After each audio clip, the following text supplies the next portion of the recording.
August 10, 1975. CBS is about to air the most controversial television interview a sitting First Lady has ever given. Somewhere in the West Wing, Gerald Ford's advisors are watching the clock like it's a countdown to a detonation. The interview was filmed 3 weeks earlier, on July 21st, in the White House Solarium. They've seen the transcript. They know what's coming. Betty Ford, 57 years old, First Lady of the United States for less than a year, sat across from CBS journalist Morley Safer and answered every question he put to her. Premarital sex, marijuana, abortion, the Equal Rights Amendment. She didn't deflect. She didn't smile politely and redirect. She answered. What happened next is the story history usually tells in one sentence, usually approvingly, and then moves on from. What happened after that, the backlash, the institutional fury, the years after the White House that nobody follows closely enough. That's the story history forgot to finish. And the ending is far more interesting than anyone gives it credit for. Because here's the actual truth. Washington tried to punish Betty Ford for her honesty. The institutions of American conservatism mobilized against her. The political establishment panicked, and the American public looked at all of that and gave her a 75% approval rating. The woman Washington was certain had destroyed herself became more popular than the president. She left the White House in 1977 and then, in the years that followed, the years nobody talks about, she quietly built something that would outlast every nervous aide, every censure, every political enemy she ever had. And she did it by telling the truth one more time. That's not the story of a woman who was never forgiven. That's the story of a woman who didn't need anyone's forgiveness. Elizabeth Ann Bloomer was born in Chicago on April 8, 1918, and raised in Grand Rapids, Michigan. She didn't arrive in Washington as a political creature. She arrived as someone who had already been something entirely different, a dancer. In the late 1930s, she moved to New York City and trained with Martha Graham, one of the most demanding, uncompromising figures in American modern dance. She performed with Graham's auxiliary company for approximately 2 years. Graham remained a lifelong friend. The discipline that comes from that world, the willingness to hold a position under physical and psychological pressure, would surface again decades later in a very different context. She came home to Grand Rapids in 1941, worked as a fashion coordinator and model for a department store called Herpolsheimer's, married a man named William Warren in 1942, and divorced him approximately 5 years later.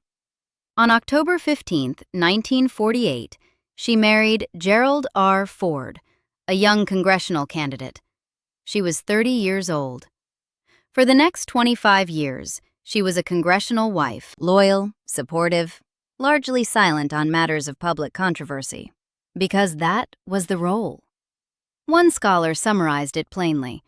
There was no hint of public activism in Betty Ford before she arrived in Washington. She was outspoken in private. In public, she played the part. Then, in August 1974, Richard Nixon resigned, and Gerald Ford was sworn in as the 38th President of the United States. Betty Ford had not been elected to anything. She had not campaigned for this. She described the transition from Alexandria, Virginia housewife to First Lady of the United States as something that happened in the span of 10 days.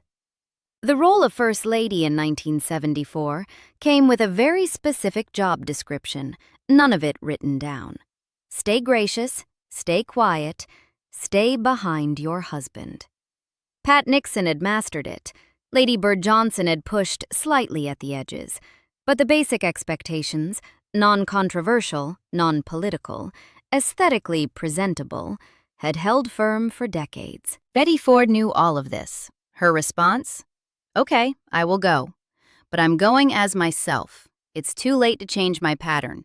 and if they don't like it, then they'll just have to throw me out.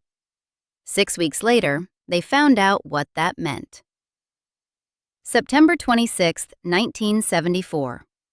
6 weeks into her tenure as First Lady, Betty Ford undergoes a routine physical examination at Bethesda Naval Hospital. The doctors find a lump in her right breast.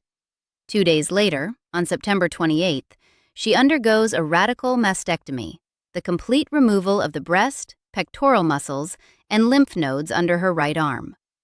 4 lymph nodes test positive. She is prescribed a chemotherapy regimen. She is 56 years old. Gerald Ford announces the surgery publicly that same day during an economic meeting.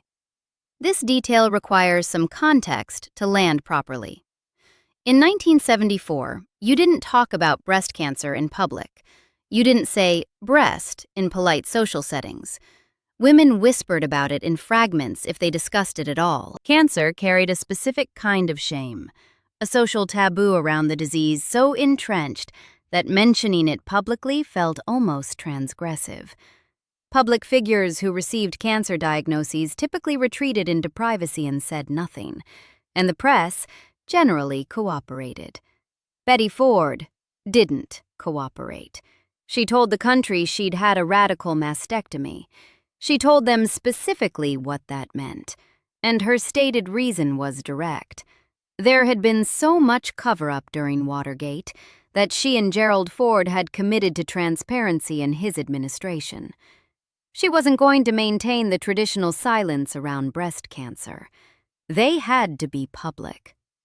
The response was immediate and measurable.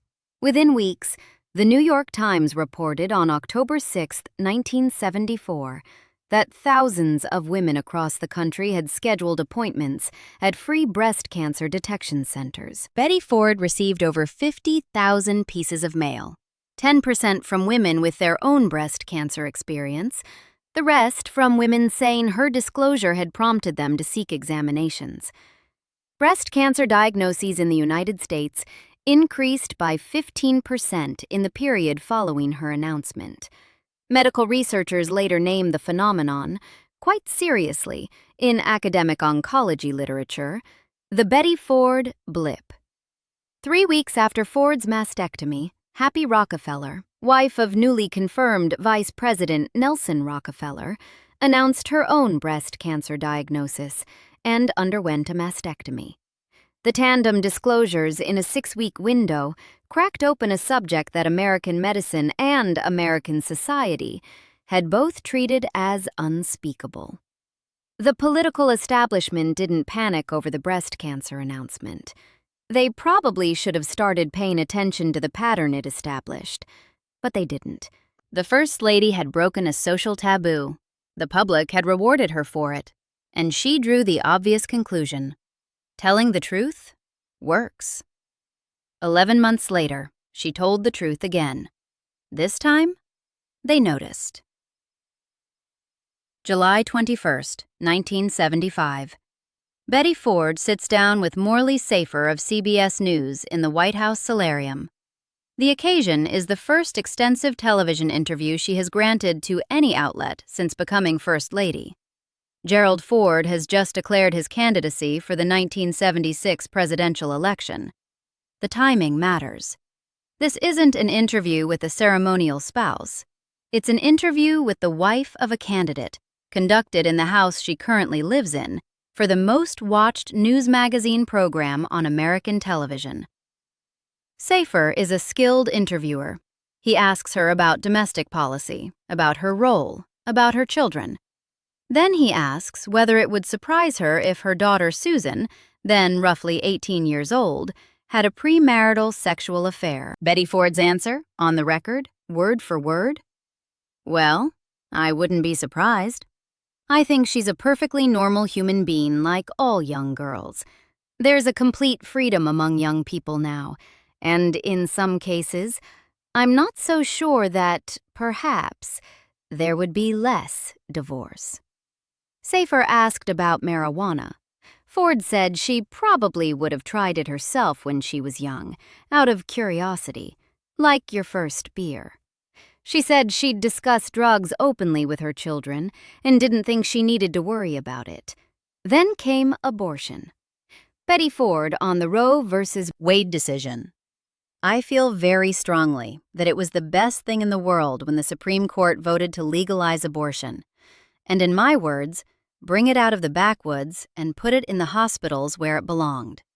I thought it was a great, great decision. On the Equal Rights Amendment, which she actively supported, it still is, and we're going to get it. I'm perfectly willing to tackle a political issue as long as it doesn't disturb my husband. That last clause, delivered cheerfully, is doing enormous amounts of work. She told Safer she'd lobbied Gerald Ford to appoint a woman to the cabinet, and that her next goal was a woman on the Supreme Court. She told him she had perfect faith in her husband, but was always glad to see him enjoy a pretty girl. Only when he stops looking will I begin to worry. On marriage, she said you don't go into it as a 50-50 proposition. You go into it, both of you, as a 70-30. The interview was filmed on July 21st. It aired on August 10th. The 20 days between filming and broadcast represent the last 20 days of a certain kind of political normalcy in the Ford White House. CBS broadcast the interview on the evening of August 10, 1975, and by the time the closing credits rolled, the phones at the White House were ringing. The West Wing advisors had tried. Unnamed but documented in contemporary accounts, Ford's advisors had watched the interview with mounting alarm, particularly over her ERA advocacy, which had already been a source of friction, and now this. Her abortion statement alone put the White House squarely in the middle of one of the most explosive political fault lines in the country. Her comments about her daughter's potential premarital sex would be read aloud on radio stations by dawn. Gerald Ford's private reaction is documented. He quipped that her comments had cost him a large number of votes. According to contemporaneous accounts, he threw a pillow at her in mock anger while watching the broadcast. His public statement, issued later, "I've never, to my best recollection, told her to say things differently or to have a different point of view publicly." Even that formulation, "to my best recollection," suggests a man carefully managing his words about a situation he couldn't control. The institutional response from the American right was swift and specific. The National Review accused Betty Ford of rewriting the Ten Commandments over nationwide TV. The Women's Christian Temperance Union issued a formal censure of the First Lady, the first time a sitting First Lady had been censured by the WCTU since Frances Cleveland. Religious leaders condemned her. Phyllis Schlafly, the conservative activist who had built the Stop ERA campaign, wrote directly to Betty Ford, demanding she account for her ERA advocacy. An archival Ford Presidential Library document describes the abortion controversy bluntly. Abortion is the powerful sleeper issue in American politics. Mr. Ford's administration unwittingly became caught up in this controversy. It was Mrs. Betty Ford. The initial mail at the White House ran 2/3 negative. Phone calls? Same. The Republican establishment, already anxious about an incumbent president who had never won a national election and was carrying Watergate's wreckage on his back, now had to absorb the possibility that the First Lady had just detonated whatever coalition remained. By the standards of 1975 Washington, Betty Ford had committed political suicide. The American public had other ideas. A Harris poll conducted approximately 3 months after the interview surveyed 1,519 adults and found that 60% of Americans agreed with Betty Ford's position on how she'd react to her daughter having a premarital affair. A New York Daily News poll from October 1975 found that 60% of New Yorkers approved of her discussing premarital sex, marijuana, and abortion on national television. The same Harris poll found that from a baseline approval rating of 50%, she had moved to 75%. A 25-point surge, documented in multiple sources, attributed directly to the interview that was supposed to have finished her. Lewis Harris, the pollster, called her one of the most popular first ladies in American history. The support, his polling showed, was strongest among younger voters and independent voters, the exact demographic a 1976 presidential candidate needed. 60 Minutes received more mail following the Betty Ford interview than for any other recent broadcast. Most of it, after the initial wave of outrage, was positive. Within months, she was being described in national press as the most popular First Lady since Eleanor Roosevelt. She was named one of Time magazine's Women of the Year in 1975. And in a detail that has become the most durable artifact of the entire episode, people started wearing campaign buttons. Not Gerald Ford campaign buttons. Betty Ford campaign buttons. Betty's husband for president. Keep Betty's husband in the White House. The Gerald R. Ford Presidential Library and Museum holds examples of these in their collections. When voters wanted to express enthusiasm for the Ford candidacy, a significant percentage of them did it by referencing her. This is the precise moment the never forgiven narrative collapses. Washington's institutional apparatus, the National Review, the WCTU, the nervous advisors, the Republican primary challengers sharpening their attacks, had every incentive and every platform to bury her. They failed, specifically and measurably, because the public simply didn't follow. There is an important nuance here that the polling captures. Conservatives remained the most resistant. Ronald Reagan was building his 1976 primary challenge to Gerald Ford, partly on the signal that Betty Ford's ERA support and her Roe v. Wade enthusiasm sent to the conservative base, that the Ford administration had drifted from Republican orthodoxy. That tension was real. Among the party's conservative wing, Betty Ford's candor was genuinely unwelcome. But the party's conservative wing wasn't America. By November 1975, national polls showed her popularity rising. Gerald Ford's approval ratings, by contrast, were stuck below 50% throughout his presidency, weighed down by the Nixon pardon and an economy he couldn't fix. The woman Washington feared would destroy the Ford political brand was polling 25 points better than the man she was supposedly destroying. The 1976 campaign deployed her accordingly and anxiously. Ford campaign advertising featured Betty Ford and the 4 Ford children prominently in a spot designed to humanize the president. Sometimes a man's family can tell a lot about the man. Her visibility was an asset the campaign couldn't ignore, even while some advisors remained alarmed about her independence. One archived Ford campaign document assessed her role approvingly. "Well, I think Betty does a fine job in this effort." She actively campaigned in the final weeks of the general election.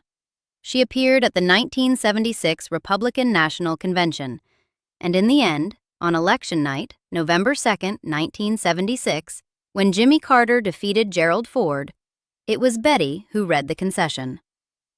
Gerald Ford was suffering from a loss of voice that night, so his wife stood up and delivered his concession to the crowd. The man who was technically the 38th President of the United States needed his wife to speak for him at the end of his presidency, just as she had, in a different sense, been speaking for him throughout it. The standard scholarly analysis of the 1976 loss puts the primary causes where they belong: the Nixon pardon, the economy, the structural Democratic advantage in a post-Watergate environment. The research does not produce a single post-election analysis that specifically blames Betty Ford for the defeat. If anything, the buttons tell you everything. Without her, the campaign has even less to sell. On January 20th, 1977, the Fords left the White House and moved to Rancho Mirage, California. And then came the invisible years. Not invisible because she disappeared.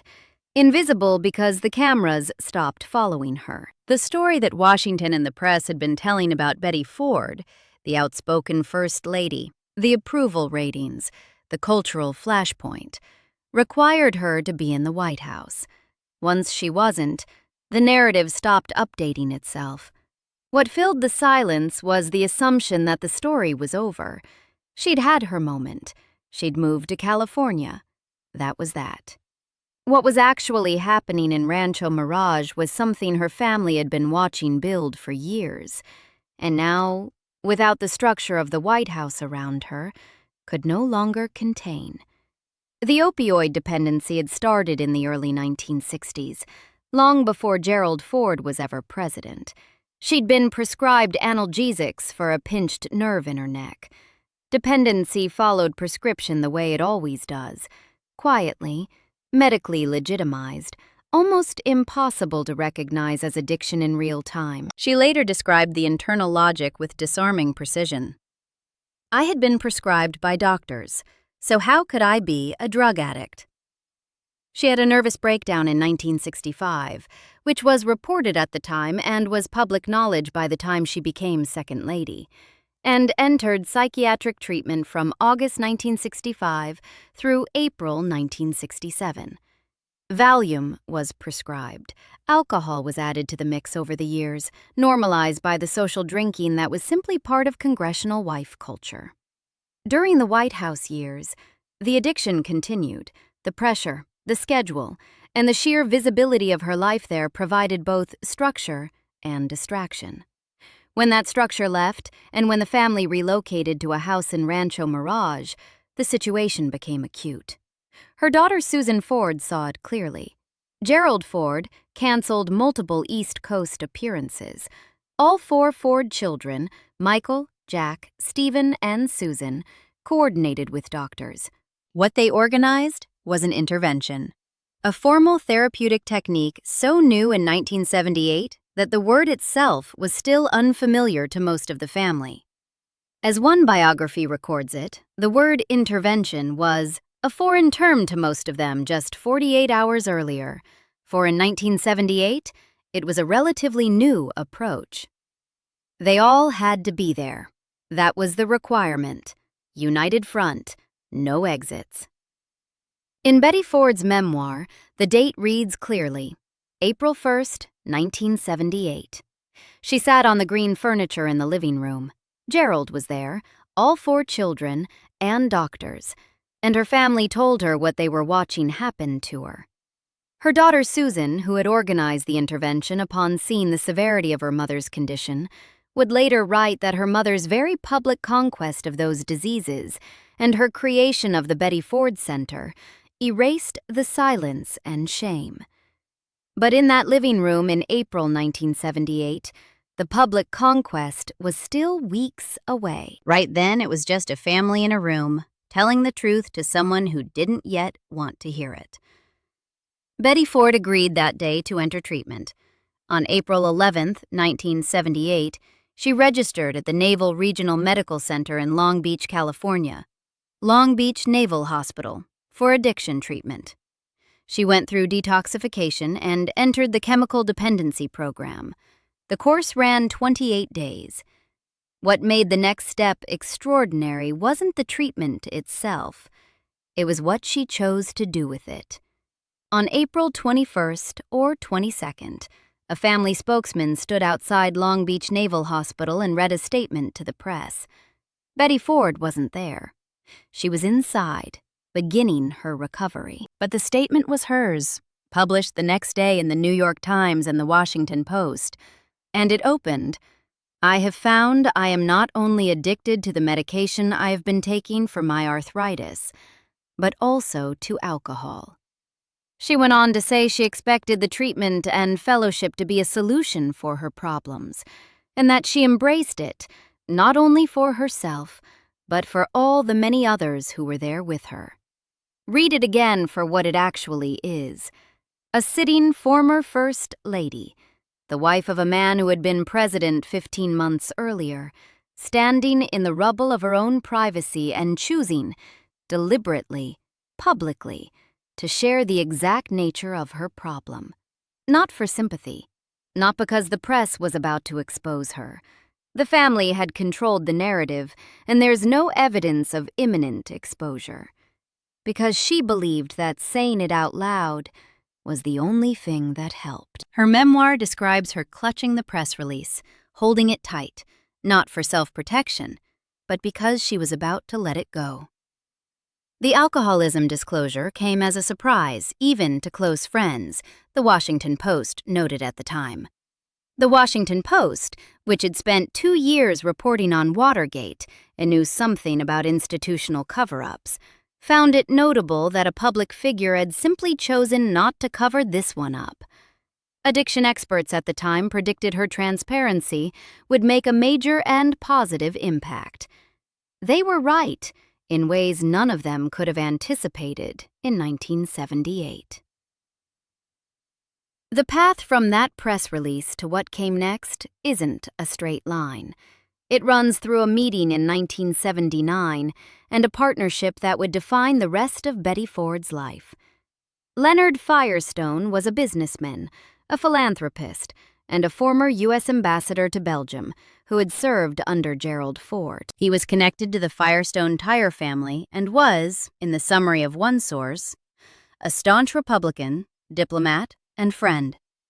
He was also an alcoholic, and in approximately April 1979, Betty Ford helped lead the intervention on him. Two people who had each stared down their own addiction, sitting across a table, working out what came next.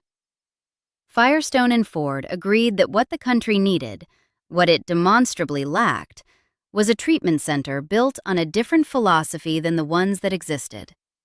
Treatment that treated addiction as a disease, not a moral failing. Treatment that specifically addressed women's addiction, which had been poorly served by every existing model. Treatment that didn't ask patients to check their dignity at the door, though patients would still be mopping floors, because that was part of the approach, borrowed from the Hazelden Foundation's Minnesota model. On October 4, 1982, the Betty Ford Center opened in Rancho Mirage, California, less than 20 miles from the house where the intervention had happened 4 years earlier. The dedication ceremony was described simply by those present as a celebration of recovery. Betty Ford's reflection on watching it being built: Jerry and I used to drive past when they were building the Betty Ford Center, and I'd say, "I'll be so glad when we get it up and open, because then I'll be free." The center she was watching go up from the car window became, within years, the most recognizable addiction treatment facility in the world.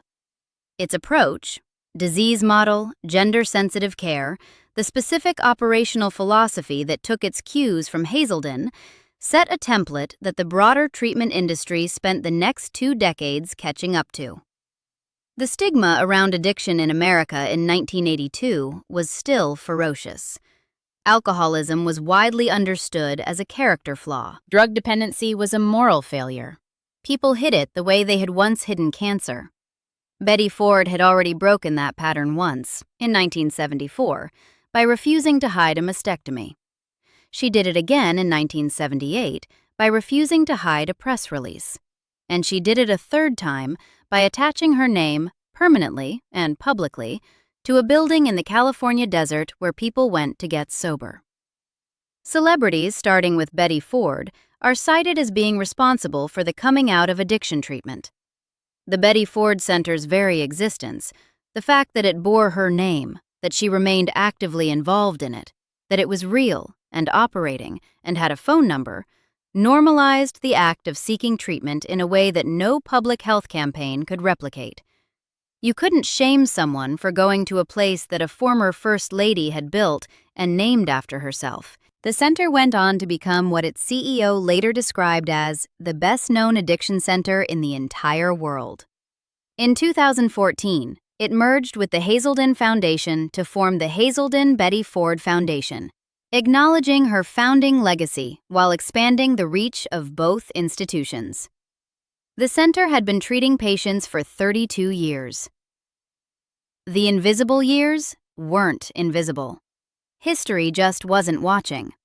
While popular memory filed Betty Ford under controversial First Lady, breast cancer, addiction, that clinic, and moved on, the actual record looks like this.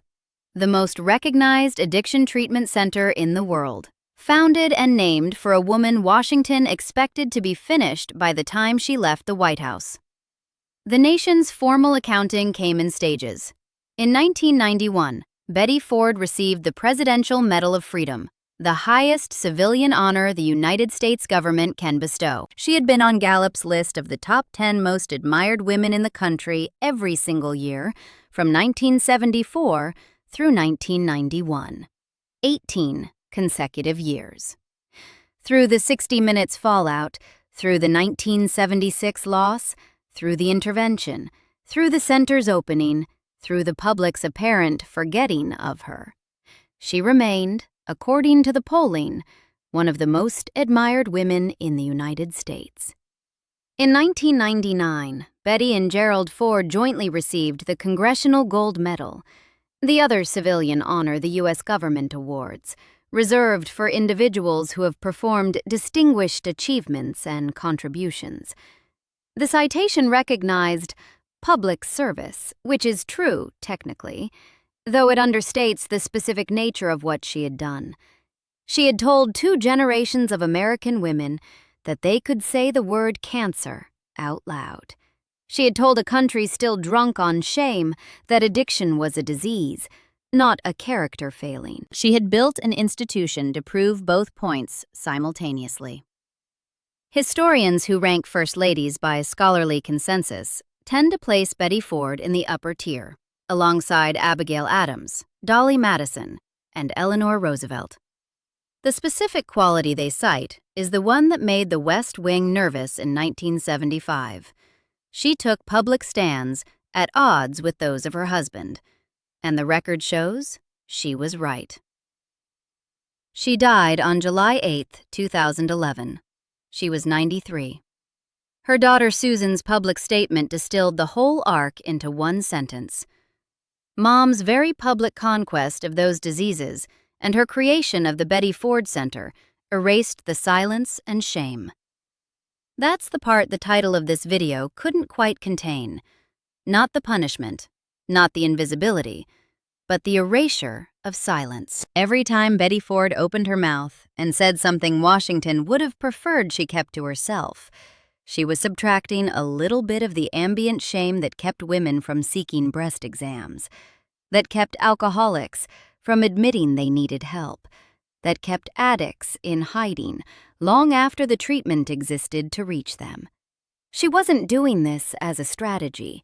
She was doing it because she genuinely believed that saying true things out loud was better than the alternative, which she had watched in Watergate destroy a presidency and nearly a country. The National Review accused her of rewriting the 10 Commandments.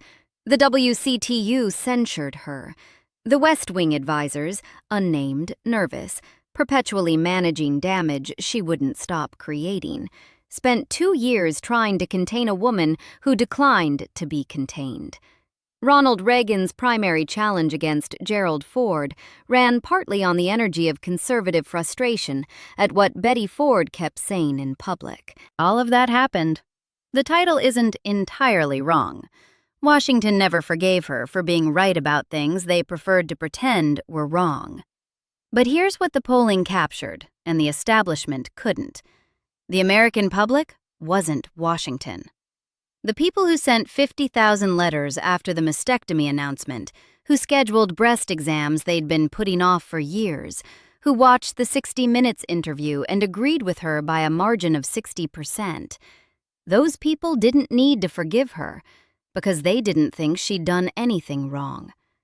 The woman who was going to be thrown out if they didn't like it turned out to have the votes.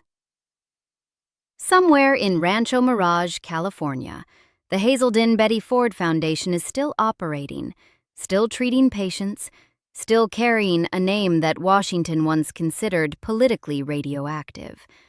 The clinical outcomes research it publishes gets cited in peer-reviewed journals. The phone number is still active, the building still stands. That's where the invisible years went. Not into exile, not into punishment, not into the social erasure the title promises, but into the most consequential work of her life, conducted in the open, documented in the national record, honored with the nation's 2 highest civilian medals, and still, as of this writing, treating patients who show up in California and ask for help. Betty Ford told the truth. Washington panicked. The truth outlasted the panic. Subscribe for more stories like this one.